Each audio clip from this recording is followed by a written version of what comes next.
تلاش علم عبادت تو درس تسبیح ہے۔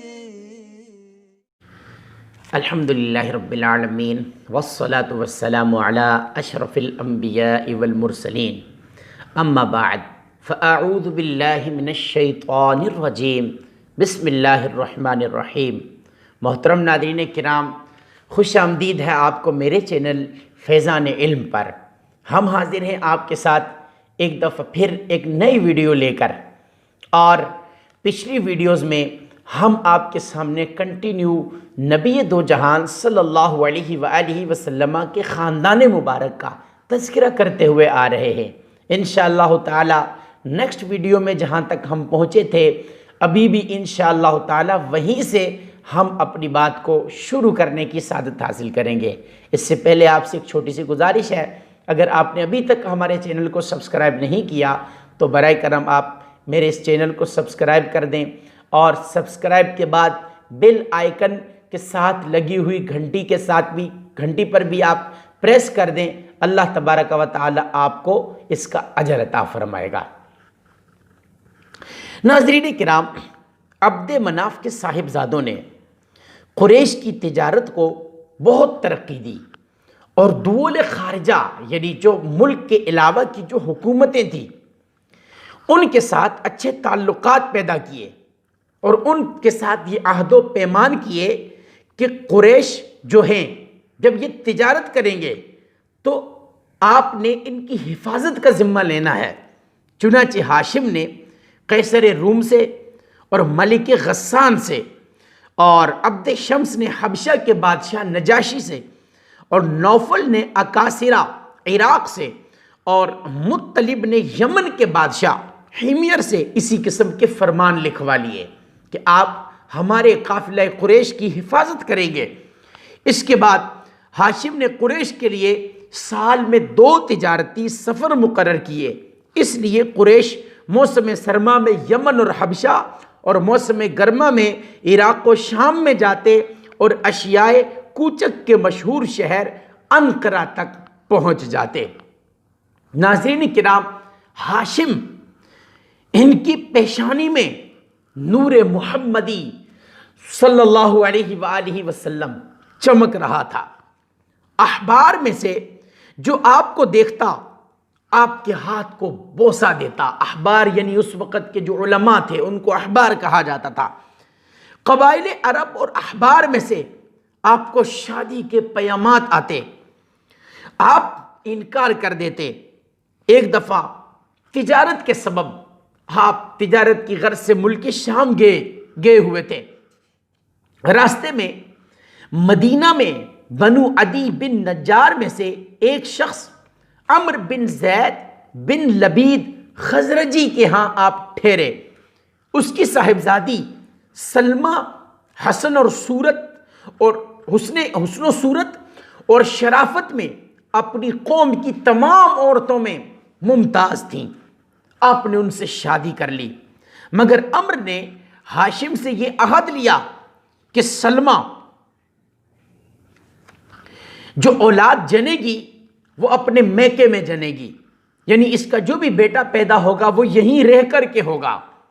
شادی کے بعد ہاشم تو شام کو چلے گئے، جب واپس آئے تو آپ سلمہ کو اپنے ساتھ مکہ میں لے آئے۔ حمل کے آثار بخوبی محسوس ہوئے تو سلمہ کو مدینہ میں چھوڑ کر آپ پھر شام کو چلے گئے، اور وہیں غزہ میں 25 سال کی عمر میں آپ کا انتقال ہو گیا، یعنی عین جوانی کے عالم میں، اور غزہ ہی میں آپ دفن ہوئے۔ سلمہ کے ہاں ایک لڑکا پیدا ہوا جس کے سر میں کچھ سفید بال تھے، اس لیے اس کا نام شیبہ رکھا گیا، اور ان کو شیبۃ الحمد بھی کہتے تھے۔ حمد کی نسبت اس کی طرف اس امید پر کی گئی کہ اس سے افعال نیک، اچھے افعال سرزد ہوں گے، جس کے سبب سے لوگ اس کی تعریف کیا کریں گے۔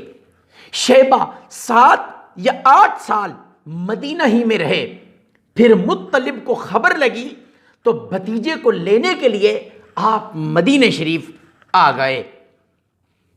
جب مدینہ سے واپس آئے تو شیبہ کو اپنے پیچھے اونٹ پر سوار کر کے اپنے ساتھ لے لیا۔ شیبہ کے کپڑے پھٹے تھے، پرانے تھے۔ جب چاشت کے وقت مکہ میں داخل ہوئے تو لوگوں نے مطلب سے پوچھا کہ یہ کون ہے؟ مطلب نے کہا یہ میرا عبد ہے، عبد مانا غلام، اس وجہ سے شیبہ کو عبد المطلب کہا جانے لگا۔ وجہ تسمیہ میں بعضوں نے اور اقوال بھی نقل کیے ہیں، مگر صحیح قول یہی ہے۔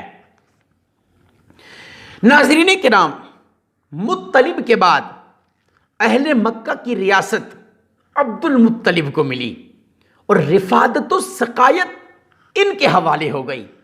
میرے آقا صلی اللہ علیہ وآلہ وسلم کا نور ان کی پیشانی میں چمکتا تھا اور ان سے کستوری کی طرح خوشبوؤں کی لپٹیں آتی تھیں۔